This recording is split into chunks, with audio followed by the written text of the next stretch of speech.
অবশেষে 14 ডিসেম্বর ছাড়ছে বনলতা এক্সপ্রেস, আর তাতে নতুন যাত্রী হয়েছেন জাকিয়া বাড়ি মম।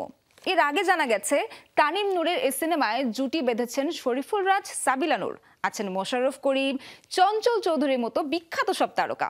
সিনেমাটি মুক্তি পাবে 2026 সালের ঈদ উল ফিতর। গত ঈদে উৎসব সিনেমায় আলোচনার জন্ম দিয়েছেন তানিম নূর। পারিবারিক গল্পে তারকা নির্ভর সে সিনেমা পেয়েছে দর্শকের ভালোবাসা। এবার নির্মাতা আসছেন নতুন সিনেমা নিয়ে, নাম বনলতা এক্সপ্রেস। নির্মিত হচ্ছে নন্দিত কথা সাহিত্যিক হুমায়ুন আহমেদের কিছুক্ষণ উপন্যাস থেকে একটি ট্রেনের যাত্রা ঘিরে আবর্তিত গল্প। প্রথমবার জুটি বেঁধে অভিনয় করছেন শরীফুল রাজ, সাবিলা নূর। যুক্ত হয়েছেন মোশাররফ করিম, চঞ্চল চৌধুরীর মতো তারকারা। তবে এবার জানা গেছে এই সিনেমায় অভিনয় করবেন জাকিয়া বাড়ি মম। গুরুত্বপূর্ণ একটি চরিত্রে দেখা যাবে তাকে। বলা যায় উৎসবের মতোই তারকায় ঠাসা হতে যাচ্ছে তানিম নূরের এই সিনেমাও। কিছুদিন আগেই এসেছে আনুষ্ঠানিক ঘোষণা, তার আগে থেকেই চলছে প্রি প্রোডাকশনের কাজ।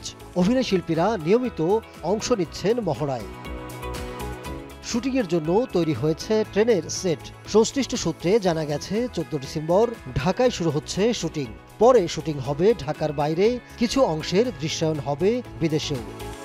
সব ঠিক থাকলে 2026 সালের ঈদ উল ফিতরে প্রেক্ষাগৃহে আলোর মুখ দেখবে তারকাবহুল সিনেমা বনলতা এক্সপ্রেস।